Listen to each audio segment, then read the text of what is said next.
আজকের আমি তোমাদের সুজির কাটলি বানিয়ে দেখাবো। দেখো, দেখেই বুঝতেই পারছো কতটা সুন্দর দেখতে হয়েছে। আর এটা শবে বরাতে প্রতিটা মুসলিম বাড়িতে কিন্তু বানায়, তো সেজন্য এই রেসিপিটা আমি বানাচ্ছি।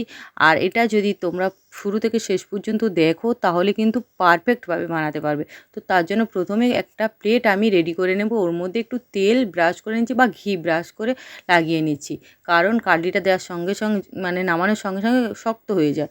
এরপরে সুজি নিচ্ছি, আমি গ্যাস অন করে কড়াই বসিয়ে দিয়েছি। আর ওর মধ্যে সুজি নিয়ে নিচ্ছি 1 কাপ, মেজারমেন্ট কাপ মেপে। তারপরে আমি সুজিটা ভেজে নেব। এটা আমি ভাজবো 10 থেকে 12 মিনিট, একদম লো আঁচে। যত সময় ধরে ভাজবে তত সুন্দর কাটলিটা কিন্তু হবে, কাটলির রেজাল্টটা ভালো আসবে। আর না হলে কিন্তু কাটলি হবে না।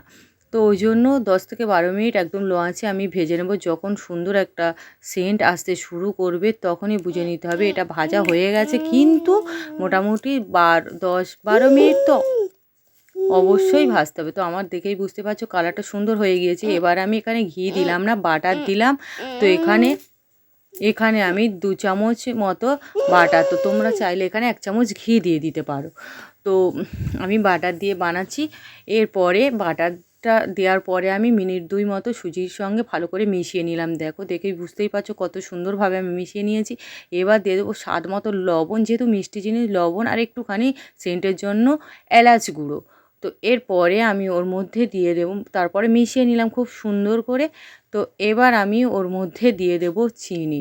তো চিনিটা এখানে আমি দেবো, যেহেতু 1 কাপ, তো সেই জন্য আমি ও 1 কাপের একটু কম চিনি, মানে পৌনে 1 কাপ চিনি দিলাম। দেওয়ার পরে আরও মিনিট খানেক আমি সুজির সঙ্গে খুব সুন্দরভাবে দেখো মিশিয়ে নিচ্ছি। 1 মিনিট মতো এইভাবে চিনি আর সুজি একসঙ্গে করে মিশিয়ে নেব। তো এবার আমি জল দিয়ে দিলাম। জলটা দেবো ওই 1 কাপের মানে 1/4 ভাগ, মানে 1/4 কাপ। আর একটুখানি কেওড়া জল তোমরা চাইলে এটা দিতে পারো, আবার নাও দিতে পারো, এটা অপশানাল। আর চিনিটা দেওয়ার পরে কিন্তু মানে চিনি থেকে জল ছাড়েনি, কিন্তু একটু জল দেওয়ার পরেই কিন্তু একটু জল ছেড়ে, দেখেই বুঝতেই পারছো একটু যেন কেমন নরম নরম মতো হয়ে গেছে।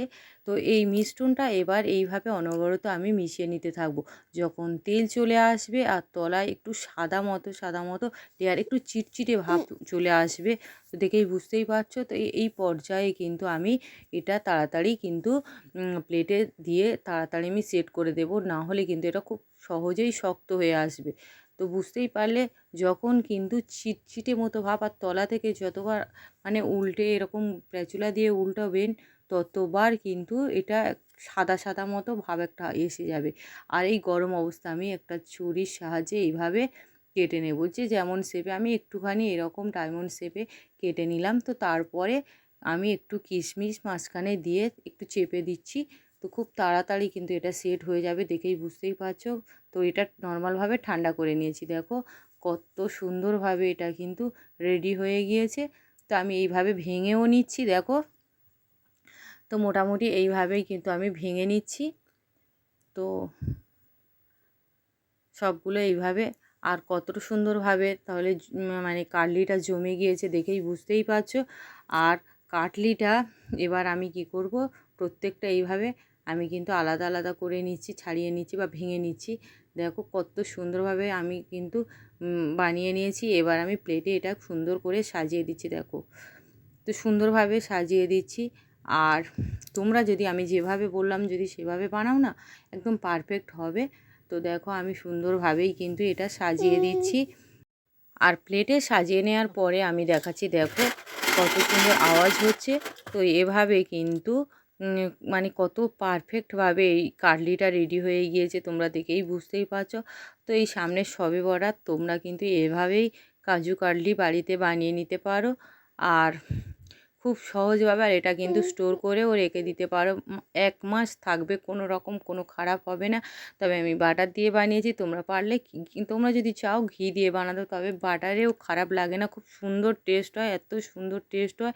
মানে ঘি আর বাটারের মধ্যে, বাটারে আরও একটু আমার মনে হয় ফ্লেভারটা আরও ভালো হয়, স্মেলটাও খুব সুন্দর হয়। তো তোমরা এভাবে বানাবে। আর আমার এই রেসিপিটা কেমন হলো সেটা অবশ্যই আমাকে কমেন্ট করে জানাবে। আমার এই রেসিপিটা ভালো লাগলে আমার চ্যানেলকে লাইক, কমেন্ট, শেয়ার, আর নতুন বন্ধুদের বলে রাখি, তোমাদের ভালো যদি লাগে তাহলে আমার চ্যানেলটা প্লিজ সাবস্ক্রাইব করে রাখবে। আর আরও নিত্য নতুন রেসিপি পাওয়ার জন্য। তো যাতে তোমাদের কাছে আগে পৌঁছে যায়, আর সবাই আমার পাশে থেকো যাতে আমি আরও উৎসাহিত হই, আরও নিত্য নতুন ভিডিও দিতে পারি। ধন্যবাদ সবাইকে, দেখা হবে আবার পরের রেসিপিতে। আর একটা আমি ভেঙেও দেখাচ্ছি, দেখো, দেখলেই তোমরা বুঝতে পারবে কতটা সুন্দর হয়েছে। তো দেখেই বুঝতেই পারছো তো কত সুন্দর। তো তোমরা এভাবে কিন্তু বাড়িতে কাজু কাটলি বানিয়ে নাও এই সামনে শবে বরাতে। তো ভিডিওটা এখানেই শেষ করলাম। সবাই ভালো থাকবে, সুস্থ থাকবে।